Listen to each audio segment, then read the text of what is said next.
الطريقه الصحيه والصحيحه لكفته داوود باشا مع الشيف محمد الحميري، ان شاء الله هتجربوها وتدعوا لنا من قلوبكم افضل واحسن طريقه باذن الله لداوود باشا. السلام عليكم ورحمه الله وبركاته. بنحييك يا استاذ علي وبنحيي كل الناس اللي بتشوفنا وتتابعنا على قناه طباخين مصر من مطبخ الشيف محمد الحميري. طبعا بنحيي كل الناس وبنقول يا رب عقبال عند كل الناس، وربنا يتم الفرحه اللي احنا فيها النهارده عند آل الصعيدي في الحديري في ابو حمص على خير ان شاء الله. طبعا احنا معانا فيديو يا استاذ علي لاول مره على قناه طباخين مصر هنعرضه معاكم ان شاء الله، اللي هي كفته داوود باشا باذن الله رب العالمين. اول خطوه يا استاذ علي ان شاء الله احنا معانا اللحمه حضرتك زي ما انت شايف كده النهارده. فرمنا اللحمه تمام، واديناها بصل وفلفل الوان مع الفر اللي هو الخضار بتاعها وشويه خضره، وتبلناها الفلفل والملح وبهارات اللحمه وبلح جوز الطيب، وزي ما حضرتك كده شايف عجناها ايه بالطريقه المحترمه دي. نكور كده شيء. بعد كده بقى يا استاذ علي بنبدا نكور كده يا استاذ علي معانا كده ايه بالطريقه الجميله اللي حضراتكم شايفينها دي يا جماعه. كده نكور كده برده، نكور كده يا استاذ علي عشان هي ما تبقاش مفروله معايا، وما نكبرش وما نصغرش زي ما حضرتك شايف بالمنظر ده كده. نخلص بقى يا استاذ علي كل الكميه اللي معانا دي ان شاء الله باذن الله رب العالمين تمام. وبعد كده ندخلها الفرن نسويها زي ما نكون بنسوي كفته خيامي عادي في الفرن، ما فيهاش اي مشكله معانا، من غير اي اضافات لا شوربه ولا ميه ولا اي حاجه ان شاء الله رب العالمين. بعد ما تطلع معانا من الفرن يا استاذ علي بنكون عامل لها حاجه بريام. البريام ده عباره عن بصله بنحمرها في زيت كويسه، وبعد ما تتحمر تاخد اللون الذهبي ننزل عليها بصلصه طماطم، معجون طماطم اللي هي الفريش بتاعتنا اللي معانا، مش صلصه يا استاذ علي، مش معجون صلصه، معجون أيوة طماطم. تمام، طماطم طبيعيه شيء. الله ينور عليك. تمام يا باشا. ونسبكها على النار برضو ونبهرها فلفل وملح وشويه بهارات برضو معانا على النار، وبعد ما تتسبك نحطها هنا معانا ان شاء الله باذن الله، وندخل دي الفرن باذن الله رب العالمين، تاخد بقى غلوه وتاخد بقى وش، تطلع معاك بفضل الله احسن واجمل كفته داوود باشا باذن الله، وبالف هنا لكل اللي ياكل وكل اللي يشرفنا في فرحتنا، وكل الناس على دماغنا ويشرفونا، ويا مرحب بكل الناس.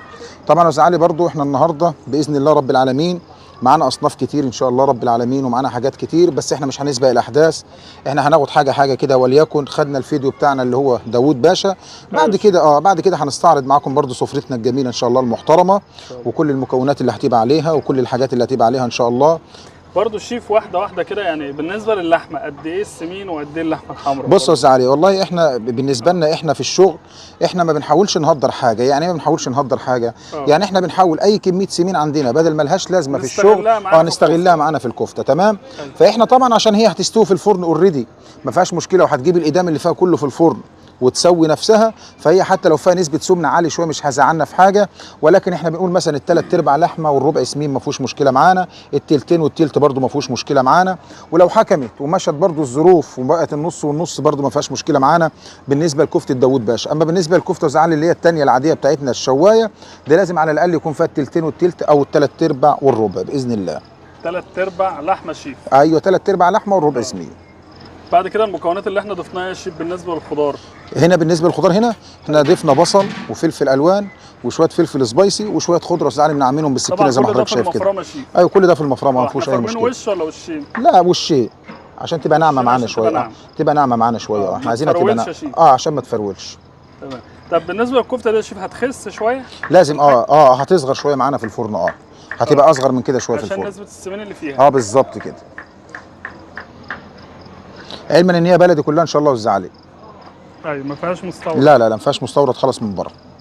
بص يا استاذ احنا كده خلاص خلصنا الكميه اللي معانا ان شاء الله بالنسبه لداوود باشا اهو تمام. هندخلها الفرن ان شاء الله نسويها، وبعد ما نسويها نديها البريام او الصلصه اللي احنا قلنا عليها يا استاذ علي، وهنوري لكم ان شاء الله باذن الله حاجه محترمه جدا وتشرف اي حد ان شاء الله رب العالمين.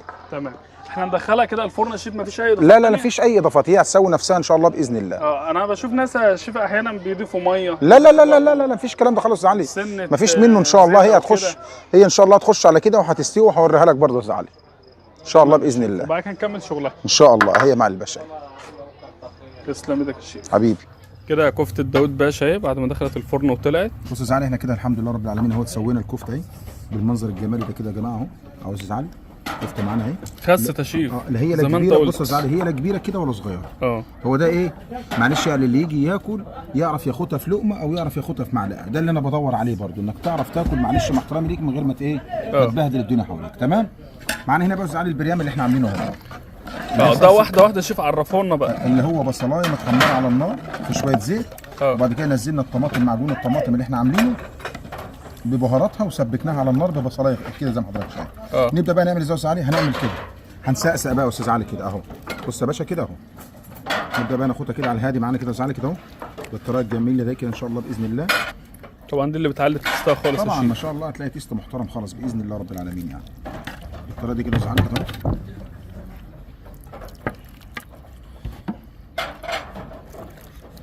حاجه محترمه وحاجه شيك وفي نفس الوقت حاجه مش مكلفه.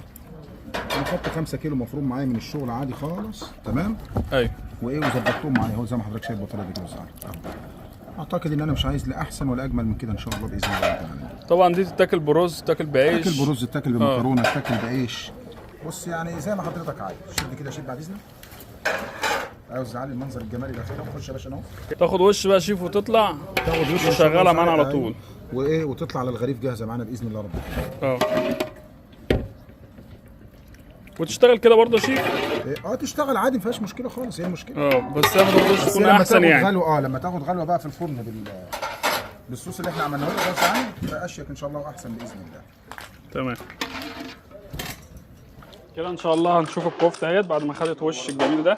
بصوا يا زعلان احنا كده الحمد لله وصلنا للفينش النهائي بتاع كفته داوود باشا ان شاء الله. يا باشا اعتقد كده ان شاء الله باذن الله مفيش احسن ولا اجمل من كده اهو. بالطريقه اللي حضرتك شايفها دي يا زعلان. خدت معانا الوش واتسبكت معانا وبقت زي الفل اهي تمام. بص يا زعلان كده اللي انا عايز اوريه لك يعني. تعالى بس كده بص يا باشا. تعالى بص يا زعلان كده بص اهي. ادي الكفته معانا يا باشا اهي. هتتغرف كده. هتتغرف بالمنظر ده كده ان شاء الله يا زعلان اهي. ما شاء الله. ما شاء الله حاجه محترمه جدا ما شاء الله. ان شاء الله تمام زي الفل باذن الله.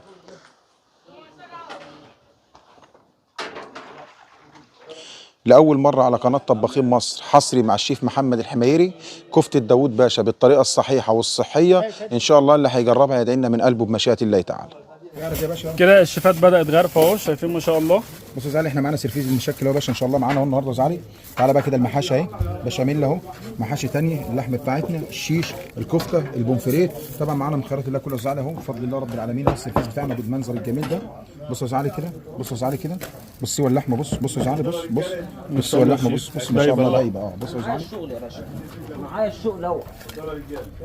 ماشي يا عصفور الله ينور عليك يا عصفور تسلمي لي. كده هنعرض اهو سفرة الشيف محمد. تعالوا يا استاذ علي كده بقى نبص على الجمال اللي احنا عاملينه برده النهارده ان شاء الله كده والعظمه اللي احنا عاملينها يا استاذ علي. نستعرض معاكم كده اكلنا النهارده وسفرتنا كده اول باول كلها. ومؤاخذه يا شيف. بصوا يا استاذ علي اول حاجه معانا هنا للسخن الرز المكسرات بتاعنا البلدي الجميل اهو. ايوه. اللون الذهبي اللي حضرتك شايفه. المكرونه الايطالياني واللسان بصوص المفروم يا باشا. رز البسمتي بالريزو يا استاذ علي اهو. تمام. معانا هنا يا استاذ علي داوود باشا اهو يا باشا. كفتة الداوود. ايوه. معانا هنا يا استاذ علي الخضار السوتيه بتاعنا اهو ما شاء الله اهو.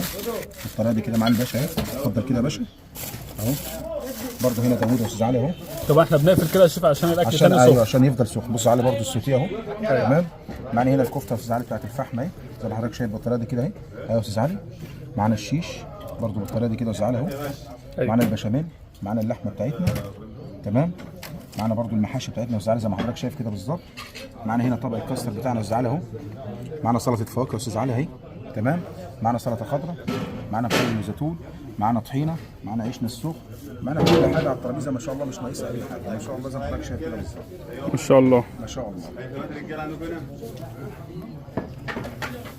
الله. طبعا شغلنا اوله زي اخره طبعا باذن الله وبفضل الله رب العالمين باذن الله. معانا برضو هنا طبق ثاني مشكل برضو تعالى هنجيبه لك برضو نوريه لك على الترابيزه اهو. تعالى برضو معانا اهو طبق المشكل بتاعنا برضو تعالى اهي الجمال ده كده يا باشا اهو. بسبوسه الشيف وجلاش نوعين تمام. تمام. عيش وصاب. نظرا ان احنا معانا كاستر هنا ونظرا ان احنا معانا سلطه فواكه هنا برضو زعل. ما شاء الله بالجمال اللي حضرتك شايفه ده كده يا زعل. اعتقد ما فيش لا اجمل ولا احسن من كده ان شاء الله يعني. تسلم ايدك يا شيف. وجبه فرض الله الله.